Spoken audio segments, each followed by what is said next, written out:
अब यता सुन, पेट्रोल र पैसामा बिक्ने मासु भातमा झोल नपाएका झोलेहरू होइन, मेरोमा नराम्रो कमेन्ट गर्नुभन्दा पहिला यो हेर कि तिम्रो त्यो प्रचण्डे, केपी शर्मा ओली, शेरबहादुर देवालले तिमीहरूलाई के दिएको छ त्यस्तो होइन, के दिएको छ होइन। अब कुनै कुनै झोलेहरूले होइन मलाई के भनेको छ, बालेन्सा तेरो जीएफ होइन, बीएफ त सबै भन्थ्यो, उसले मेरो जीएफ बनाइदियो होइन।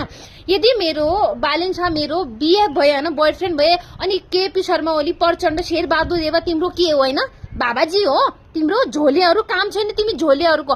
हामीले होइन पुरानो पार्टीलाई जिताउनु हुँदैन क्या, त्यो पुरानो प्रचण्डे, केपी शर्मा ओली, शेरबहादुर देवा होइन। शेरबहादुर देवा पनि छ, भुल्नु पर्दैन शेरबहादुर देवालाई होइन। शेरबहादुर देवा कस्तो मान्छे भने आलु जस्तो के, जुनसुकै पार्टीसँग पनि कोल्याप्स हान्दिने, जुनसुकै पार्टीसँग पनि मिल्दिने के होइन। त्यो यदि कुनै पार्टी हार्यो भने होइन, त्योसँग सम्झौता गरेर, त्योसँग होइन गठबन्धन गरेर त्यसलाई पनि सत्तामा ल्याउँछ के।